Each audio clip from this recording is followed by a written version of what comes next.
وذكر فإن الذكرى تنفع المؤمنين.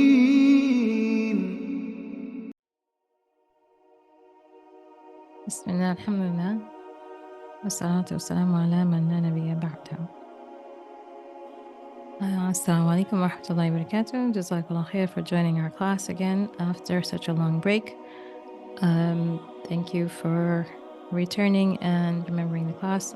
I asked Allah to have made your Ramadan beneficial for yourselves and for myself, and to increase us in reward and steadfastness as you are returning to class after over a month. Which shows steadfastness. I ask Allah to increase this steadfastness such that it brings us all the way to Jannah. Ameen. So we left off in Surah Baqarah, and we will continue with those ayahs, inshallah. أعوذ بالله من الشيطان الرجيم. بسم الله الرحمن الرحيم. وقالت اليهود ليست النصارى على شيء وقالت النصارى ليست اليهود على شيء وهم يتلون الكتاب كذلك قال الذين لا يعلمون مثل قولهم فالله يحكم بينهم يوم القيامة فيما كانوا فيه يختلفون. So the Jews say the Christians have nothing to stand on, and the Christians say the Jews have nothing to stand on, although both recite the scriptures. And those pagans who have no knowledge say the same about people of faith. Surely Allah will judge between them on the day of judgment regarding their dispute. So basically it's just showing the different tiers of people who have some faith but look down on others and say they don't have faith. Right? So we have the Jews saying the Christians have nothing to stand on. And we see this is true to this day. Allah's words are true throughout the centuries. It's true to this day, and it's true to the opposite way too, that the Christians say that the Jews have nothing. What is noticeable is that the current situation that we're in, we see them having this as a premise for their deeds as well, whereas the Zionists are using the Christians for their purposes, though they don't believe in Christianity. They're using Christian money and Christian support,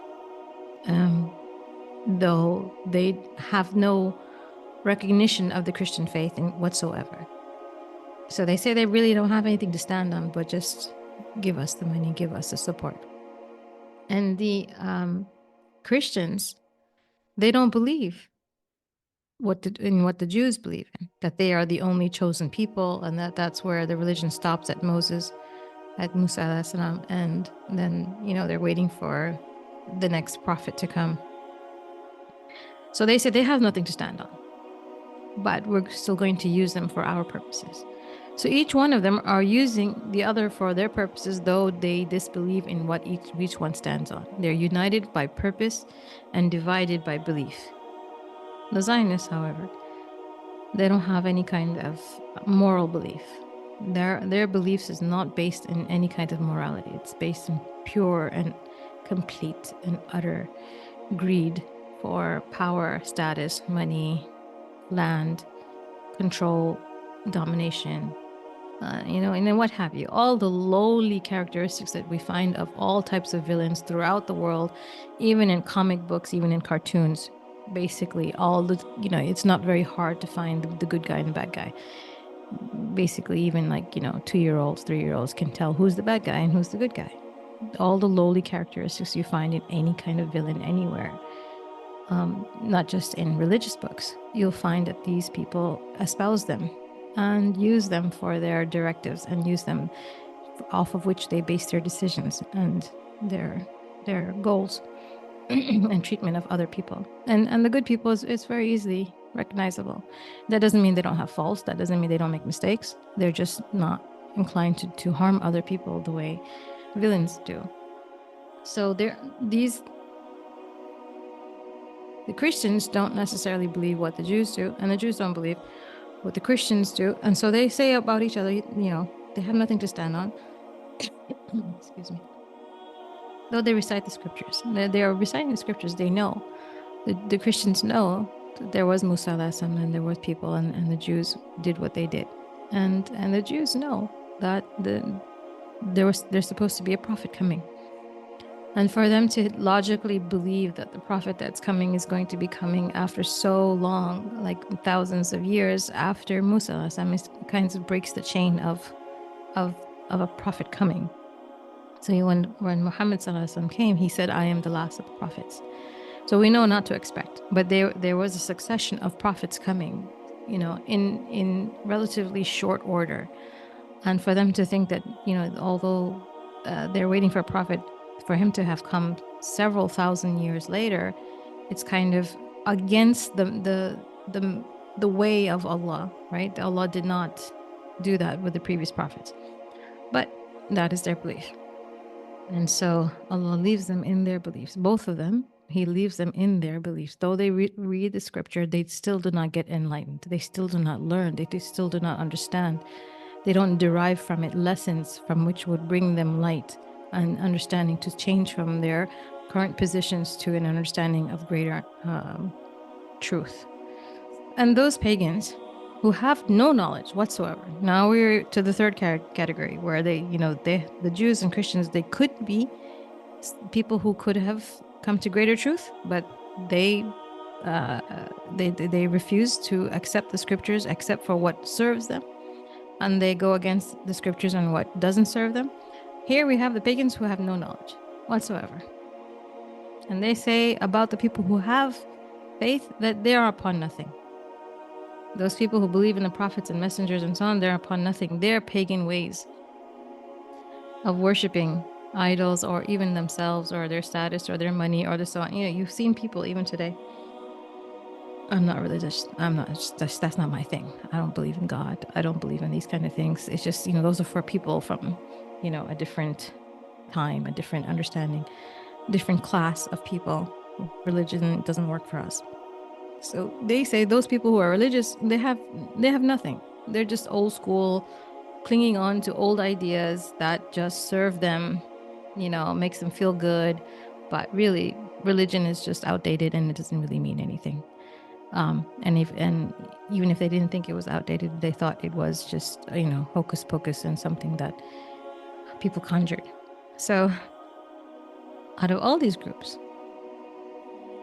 the deciding factor will be Allah. Allah will judge between them on the day of judgment regarding their dispute. There will be no doubt whatsoever. The veil will be removed. The veil will be removed. They will have no doubt whatsoever as to what is the truth. The truth will descend upon them the minute they die. The second they are leaving their body, the reality is hitting them. And at that moment, the feeling of regret is so severe. If anyone ever felt regret, the feeling of regret in itself is painful. Whatever it is you're regretting about, that's a second story. That's a different level. We're not even going there. Just feeling regret is painful itself. Whatever it is you're regretting. It's not a happy feeling. It's not a feeling of joy. It's not a feeling that uplifts you. It's not a feeling that brings a smile to your face. It's a feeling of sadness, of pain, of suffering, of longing, of knowing that you were wrong. The severity of that feeling during the moment of death is the greatest anyone will ever experience. And then pair that with the fact that they cannot change it. So we feel regret in our lifetime, and then we say, okay, you know what? I'm never going to do that again. I was wrong to, drive so fast, and I smashed my car, and, I dented it. It was a brand new car. I regret having done whatever I did. I will never do that again. I will take care of my car in a better fashion, and so on and so forth. Or you might, end up taking someone's rights, or you might have harmed someone, so on and so forth. I'm sure we've all felt some level of regret in our lives. And then we resolve to do something better about it. And that is the key. That is the cure for the feeling of regret, is that resolve. The next step is, okay, got to do better. Cannot let this happen again. Even if it's to protect yourself. You regret that you were vulnerable towards someone and they harmed you. Okay, My defenses are up. Never going to allow that to happen again. Okay, so that's the purpose of regret. Here, at the moment of death, that cure is no longer there. There cannot be any resolve for change to the better in any capacity. So on top of the severity of that feeling of regret, there is no cure for that regret. They remain in that regret. And then they get to see just how much their wrongdoing and what they're regretting for earns them. And the knowledge that nothing can be done to change that, what they have earned. So if they were good and they were obeying Allah and they had submitted to Allah, they're clear. But if they knew the truth and they walked away from the truth and they left the truth and they were people who, ran after their lowly characteristics, and then they have that moment of severe regret, then they realize they can't do anything about it, and then they see what they earned for having lived that life, and there's no change. That is in itself, before the punishment even touches them, in itself, a state of punishment. Knowing that you cannot effect change for yourself and you're going to be in a severely bad state. So the people who are in this dunya, who are suffering in this dunya, they always have this hope that it will end. One way or the other, it will end. This pain will end. Either I will get out of it or I will die and the pain will end. There's always this hope that things will change. We are used to this hope in this life. We're used to this concept that nothing stays the same all the time. The good days won't last and the bad days won't last. We are constantly in a state of change. One day is for you, one day is against you. One day is up, one day is down, right? But there is no change. And coming to that realization, it's extremely painful because there's nothing you can do to effect a difference for yourself. Here, you're feeling cold, you turn on the heat. You're feeling hot, you turn on the AC. You feel a little bit uncovered and you're in bed, you pull over a blanket. You can do things. You can effect change for your situation. You can make your situation better. You feel the pangs of hunger, you can go and eat. You're thirsty, you can drink water. You're lonely, you can call a friend. You meet family members. Yes, some people may not have all the amenities of life, but they can effect change. A person is lonely and they go, okay, I don't have any friends. That doesn't apply to me. All right, go to this, social gathering of X, Y, and Z, and you'll get some friends. You can effect change how you so choose in this world. There's no change in that world. Once a person reaches that world, there is no change. If they're cold and they're suffering, they're in pain, there's nothing they can do, not a finger they can lift to make a difference. All that they have done in their lives is what's going to effect any kinds of change in that eternal life.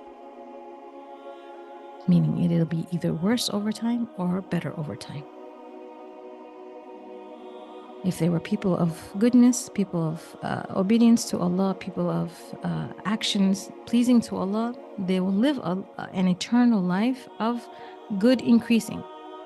Not just it being good, not just they reach there and like, this is amazing. I never knew such rewards are even possible.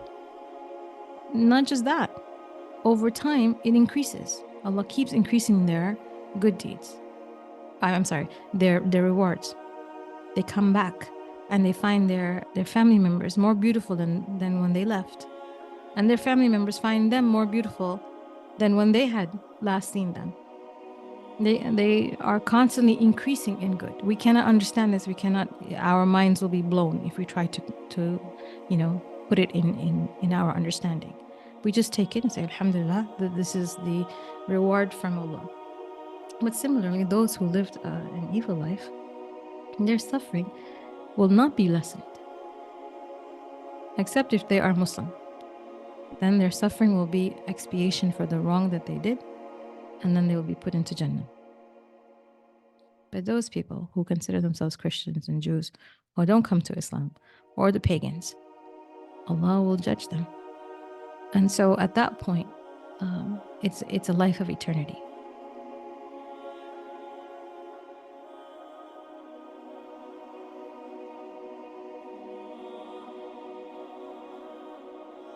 ومن أظلم ممن منع مسجد الله أن يذكر فيه اسمه وسعى في خرابها أولئك ما كان لهم أن يدخلوها إلا خائفين لهم في الدنيا خزي ولهم في الآخرة عذاب عظيم. Who does more wrong than those who prevent Allah's name from being mentioned in His places of worship and strive to destroy them? Such people have no right to enter these places except with fear. For them is disgrace in this world, and they will suffer a tremendous punishment in the hereafter. I mean, not to be obvious, but this is exactly what's happening, isn't it? We are living this all over again. Who's more wrong to prevent people from going to the masjid? They are blowing up masajids. And prevention of Allah's name in the masjid can come of many forms, not just what the Zionists are doing in Palestine. Our own Muslims can prevent the name of Allah to be mentioned in the masjid. They don't strive to destroy them, majority of them, but it can happen. Simply because I don't like that you are saying Allah's name, or you're not following my Sheikh, or you might have more status than I allow for you to have, so please stop. It's okay that Allah's name is not mentioned as long as you are not mentioning it. And so the emphasis here is misplaced by Muslims. And we'll go over the Zionist stuff in a bit, but let's go over our own problems first in our ummah.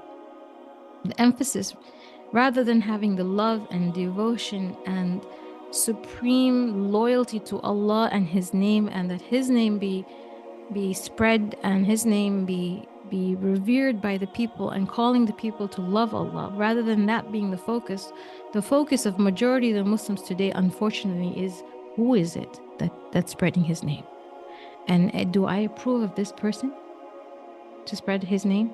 And if it bothers me in any which way or some way, or if it goes against my worldly interest, which I'm not going to let the people know, I'm going to conjure up a fake reason to pull them down. Or this is a very common problem in the Muslim Ummah, especially in the US, to slander and malign the name of someone simply because they are spreading the word of Allah, and it just rubs you the wrong way.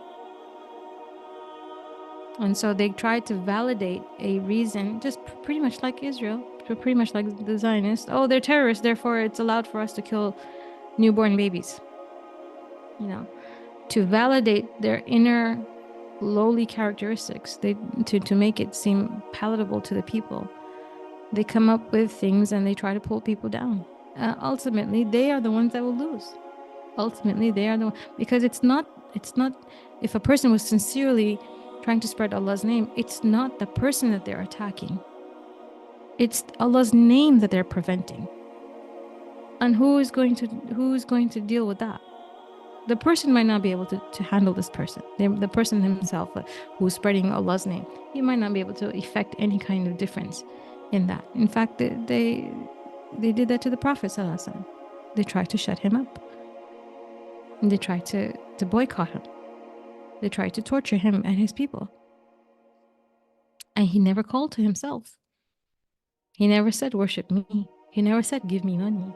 He never said, if you make me the leader, I will do such and such. He always and only ever called to Allah, sincerely. And so they find enmity because they don't want Allah's name to be spread.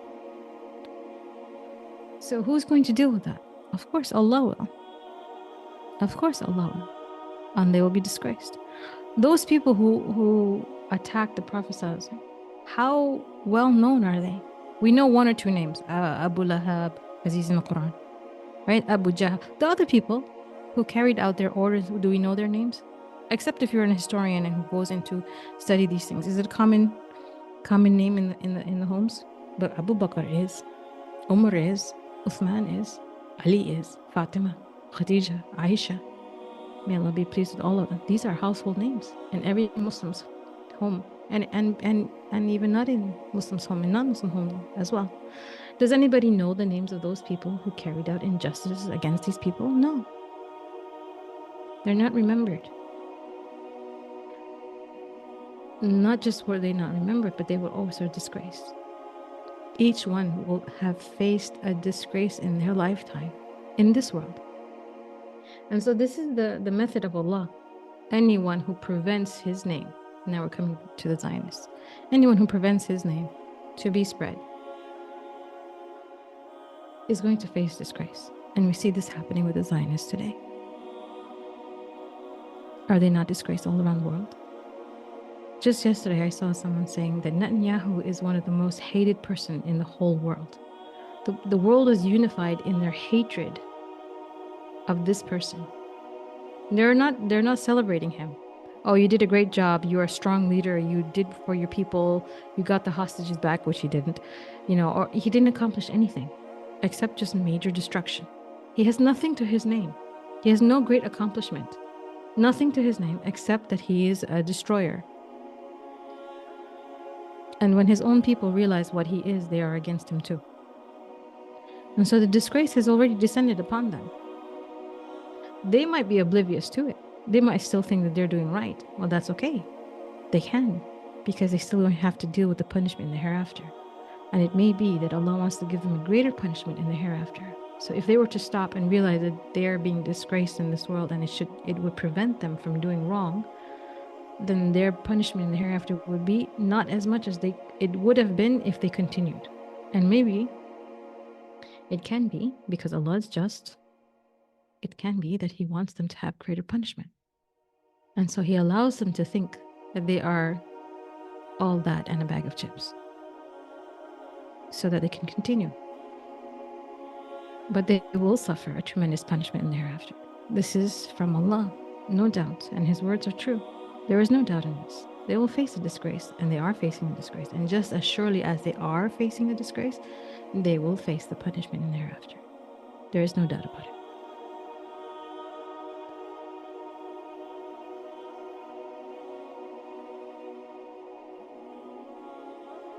ولله المشرق والمغرب فأينما تولوا فثم وجه الله إن الله واسع عليم. To Allah belong the east and the west. So wherever you turn, you are facing towards Allah. Surely Allah is all-encompassing, all-knowing.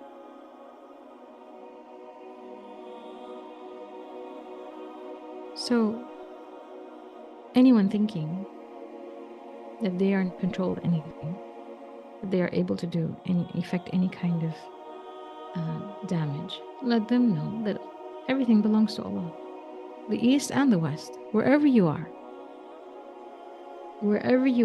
everything belongs to Allah. So remember that wherever you are, turn to Allah.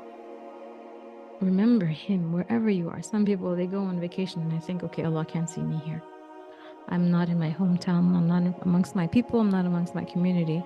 I am away. But you're not away from Allah. Wherever someone is, Allah is able to see them.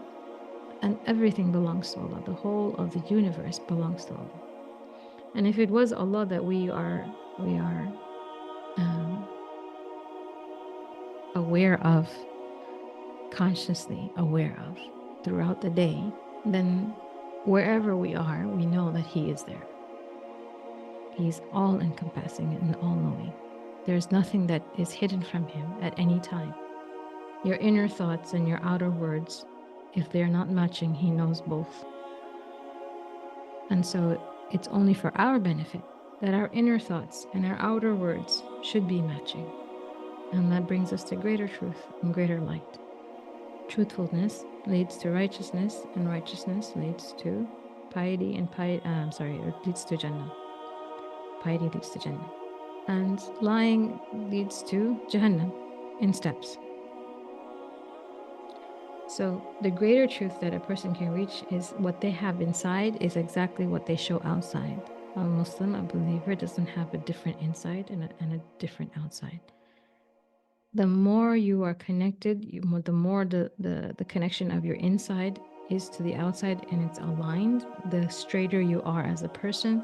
The straighter you are as a person, the more light you and understanding you'll have of Allah's realities. And this comes from understanding that He knows what you're saying to yourself inside. If He is a priority to you, then you know that He knows what you're saying inside. You will feel shy to say something different to someone else outside, knowing that Allah already knows what you were saying inside. You know, for other than purposes of keeping the peace and being polite, that's a different story. For bringing people together, that's a different story. That's allowed. But, you know, to trick someone or to hide something from someone or to not be truthful, this is not allowed. So wherever you are, remember that Allah is all-encompassing and all-knowing. And so this will bring us into a greater consciousness of His being there. And when you see these three ayahs, basically, it's those people had belittled Allah, right? The Christians and the Jews, they belittled Allah, and the pagans belittled those who were belittling Allah. And then the next ayah,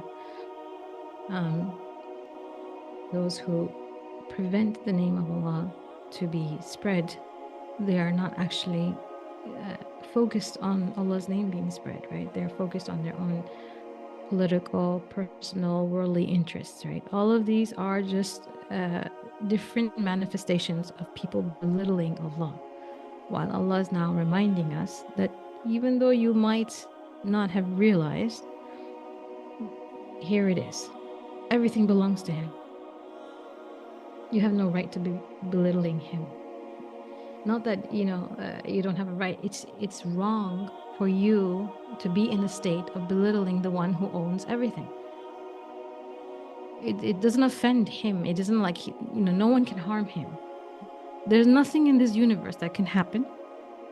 Nothing in this world that anyone can do that can harm Him. So if someone belittles Allah, does that make Allah live? Well, no.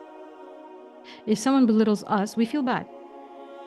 Okay, you know, and then we start to have self-esteem issues. This is not the case with Allah. There's nothing that can effect any kind of change upon Allah except that He allows it, or He, you know, accepts it, or so on and so on. Nothing that we can do to harm Him. Nothing that we can do to make Him little. If we made Him little, it's only because we are little to Him to begin with. People only belittle Allah after Allah has degraded them in His eyes because of what they chose. So they're only allowed to do that. They're only allowed to get to that point of destruction for themselves. As you know, said in the previous ayahs, those who prevent His name, they'll have disgrace and punishment. That's the outcome of their actions. Their actions will reap that kind of consequence. Nothing will happen to Allah. Allah's name will not be prevented. If Allah wants His name to be spread, it will be spread, even if the whole mankind hates it. If everyone gathers against it. If He wants His name to be spread and He wants His religion to reign supreme, it will. No one can stop it. So what does it mean that someone prevents His name? No, it's just them reaping their consequences. It's a reason for them to have those consequences come upon them. And that can only happen because Allah already let them go. They didn't win. Their inner selves didn't win. They don't realize that they're at a loss, that they lost Allah. And they're only able to do those things because Allah had let them go.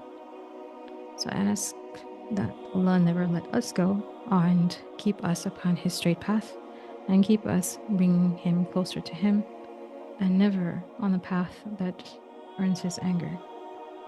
Ameen. If there's any questions or concerns, I will take it, inshallah. If not, then we will continue next week. سبحانك اللهم وبحمدك أشهد أن لا إله إلا أنت أستغفرك وأتوب إليك.